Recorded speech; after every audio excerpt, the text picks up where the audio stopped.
Rebels and Romantics is going on the road, so sit back and enjoy while we visit some of our favorite places to shake up history together.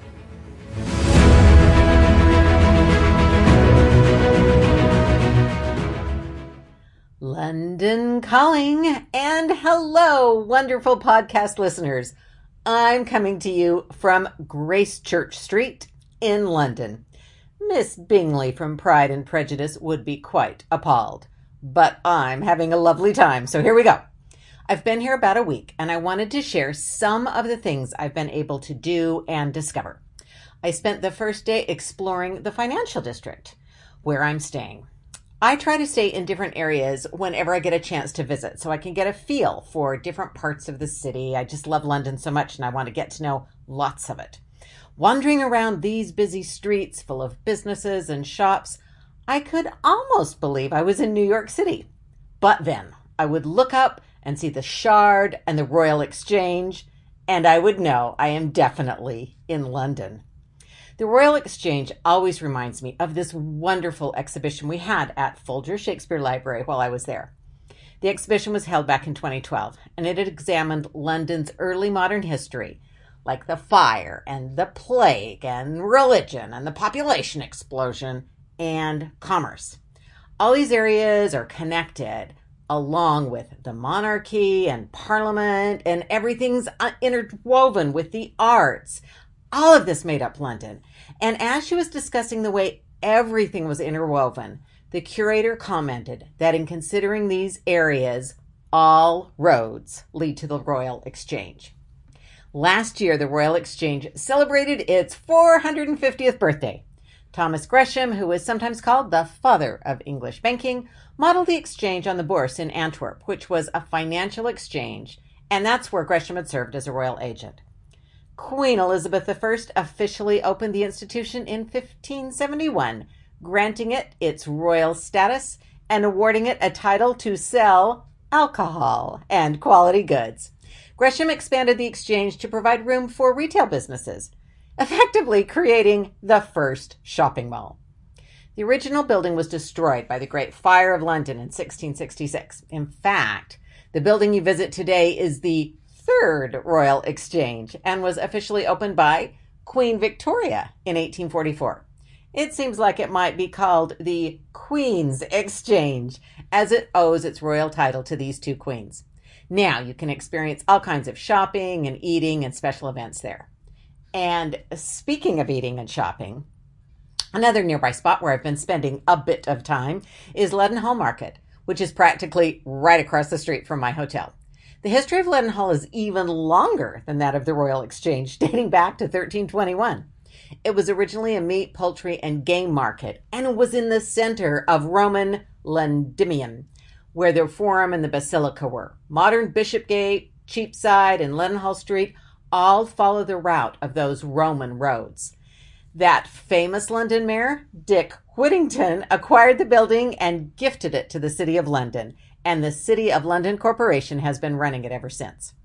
The market was rebuilt in the 19th century following the medieval street plans. The architecture is extraordinary. I just love wandering around.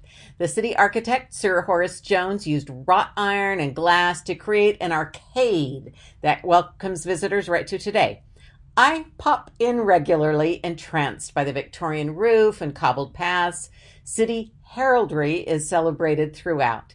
Now, like the Royal Exchange, Leadenhall Market celebrated an anniversary last year. It's 700th. Seems like as good a reason as any to pop back in for some eating and shopping and looking around. Now, I'm here for research, so I've spent some wonderful hours at the British Library. One of the exciting things I was able to see is Anne Boleyn's copy of Tyndale's translation of the New Testament. There are stories of Anne supporting the English translation of Scripture and other writings of Tyndale, and of her sharing these with King Henry VIII. This encouraged Henry in his reform activities. So Tyndale was a really important figure in the Reformation and in those moments, and seeing Anne's actual copy of this book was really extraordinary. I've also seen several documents with the flowery, remarkable, and unmistakable signature of Elizabeth I. To see these documents that she actually signed herself always takes my breath away. I remember as a young person spending quite a bit of time perfecting my version of her signature, and I thought I was pretty good at it. But let me tell you, my efforts are nothing compared to the actual original. I've also spent some great time at the National Archives. It's a bit further outside of London, but well worth the trip. After getting off the Underground, I walked through this really nice neighborhood and even met a friendly cat along the way. Then I was greeted by some swans gliding elegantly along the ponds of the archives. Once inside, I was immersed in history. One of my favorite things to see at the archives is the Great Seal of different monarchs. I was able to see a few of Elizabeth's seals, Elizabeth I's, attached to important state documents during her reign. I also saw a few examples of Robert Dudley, Earl of Leicester's signature and seal, which really does give you a sense of the very important role he played at the royal court. After one of my days at the archives, I was lucky enough to be given a private walking tour by my friend Ian. He walked me around Trafalgar Square, where I spent some time with those famous lions and managed to avoid a protest going on at the National Gallery. Then we carried on down the mall to Buckingham Palace. It was really interesting to be walking along the route and through the area that I'd seen so often on television, especially this past year. First with all of the Jubilee celebrations, and then, sadly, recently with the Queen's funeral. Then we went off to Westminster. It was great. Ian knew right where to go. I didn't have to be getting out a map or trying to figure out where I was going. It was fabulous. We happily walked along and chatted, and we saw Big Ben. The scaffolding is down. It's been newly cleaned and renovated, and it really sparkles against the sky. It was just so exciting. And Parliament, which is also undergoing some renovation. I think that might take a while, but it was really exciting to see. Then, of course, Westminster Abbey, where we've seen so many things happening lately. Most recently, again, the Queen's funeral. But think about all the history that's taken place inside those walls. I got a moment to appreciate. We didn't go in. We just stood on the outside and looked. But I did stand outside the Henry VII Lady Chapel, which is just so beautiful. And I am going in next week, so I'm very excited about that. Westminster Abbey is just a really exciting place. Now, no trip to London for me would be complete without the Tower of London. It's one of the most popular tourist attractions in the whole country. And actually, it's been an attraction for visitors since at least Tudor times and possibly before. Now, I absolutely love the tower. As touristy and as crowded as it often is, I just love walking around and looking at the buildings. I just can't get enough of it. I managed to find a few new things every time, as well as visiting favorite spots. I really love to go into St. John's Chapel. I love the Chapel of St. Peter ad Vincula. I love looking at the carved falcon in the Beauchamp Tower. So those are things I always visit. But I spent some time with the Bowyer Tower this visit. You can't go in, and part of it has fallen into disrepair and then been rebuilt. So much of it is more of a modern look, but the original foundation you can still see. And in the 15th century, this is supposedly where George, Duke of Clarence, the brother of two kings. It was at the time he was the brother of King Edward IV. His other brother, Richard, later became King Richard III. But anyway, George, Duke of Clarence was likely executed in that tower. And of course, legend has it that he was drowned in a butt of Malmsey wine.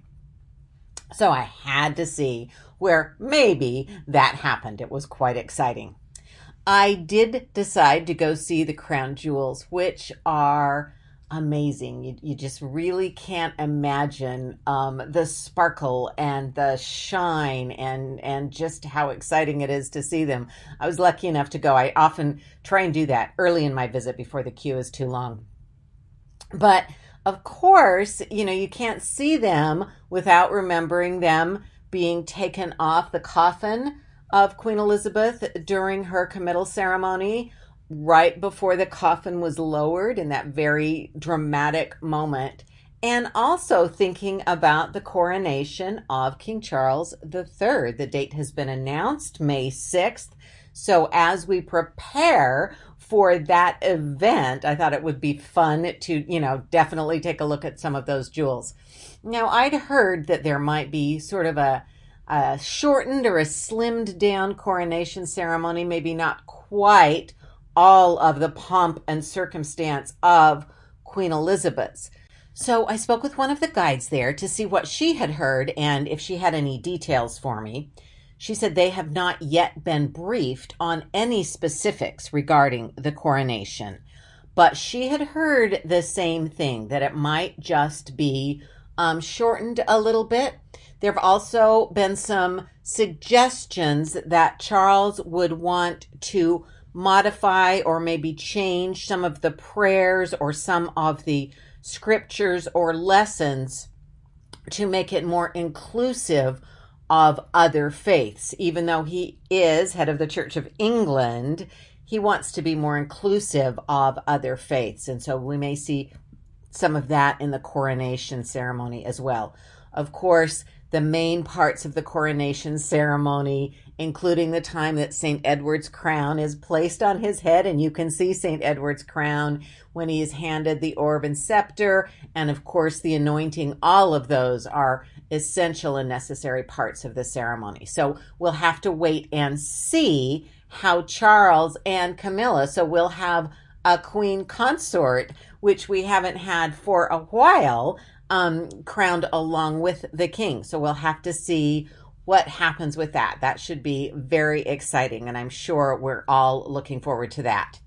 And speaking of the tower, in just a little more than an hour from right now when I'm speaking with you, I will be going back to the tower tonight for the ceremony of the keys, which has been going on for hundreds and hundreds of years, as the Tower of London is ceremoniously closed for the night. And I've been trying to get tickets to this event for a long time, and I am just thrilled. So I will have more details on that for you. Another place I've been really excited to visit that I always try and go is the Victoria and Albert Museum, which has a collection that spans the century and goes from the sublime to the really fun. So I saw some just amazing and beautiful medieval sculpture and medieval art that was just breathtaking. I also saw some really fun Tudor items, including a bust of Henry VII that greets you just as you walk into that gallery, and I always am sort of taken aback to see him just sort of there staring at me. One of the fun things you can see in the Victoria and Albert Museum is the Great Bed of Ware, which is not only amazing for its size, but for what it tells us about the history of the time during the Elizabethan time, as there was more stability. Things weren't easy for everybody by any means, but there was some stability in the country. Things were moving along. People were traveling, and it's thought that this Great Bed of Ware was sort of a tourist attraction or a draw for people to come stay in a particular inn. And the way it's set up at the museum, you can see the layers of bedding that you would have experienced in late Tudor times. And in a particularly, this is not just anybody would stay there. This is quite a fine bed with many layers of mattresses, but you can imagine what it would have been like to be there at that time. One of the really fun exhibitions I visited there was called Reimagining Musicals, and I saw outfits from Six. You know how much I love the musical Six, and Catherine of Aragon's outfit was there. Also Elphaba from Wicked, and just costumes and set designs through the ages. It was just such great fun. Like I say, from the sublime to the just great fun. The Victoria and Albert Museum is also one of my very favorite places to grab a lunch or a tea or any kind of a snack, because, even though you go with your tray and you pick out your food and carry it to your seat, when you look around, they have the lunchroom or the eating room in some of their just exquisitely beautiful space, and I always love to go there to eat. And I learned that the Victoria and Albert Museum actually had the first cafe or coffee shop or eating area in a museum. So what a great trend it started. So those are some of the things that I am lucky enough to have been able to experience during these first several days in London. Now, I'm going to have more for you next week, and I will tell you that I'm going to try something new and have a video that goes along with the podcast. So, of course, I'll put that on YouTube, but there will actually be something to see if you watch on YouTube. I'm going to have some of the images from pictures I've taken. So if you want to listen, it's going to be great, and I'll explore everything and explain and describe, but it might be fun to try it on YouTube next week and get a chance to see some of the places I've been and some of the things I'm talking about. Also, a big thank you shout out to my patrons. And if you're thinking of becoming a patron, this might be a great time, because I will be making some special patron videos with some short clips and some extra images from this trip, some of the research and some of the things I've been doing and seeing. So I want to be able to share that with patrons as well. So if you've been on the fence about that, this might be just a great time to join our Royals, Rebels, and Romantics patron family. But thank you so much for joining me for this short but hopefully sweet little trip through London. And I am thrilled to be shaking up history with you.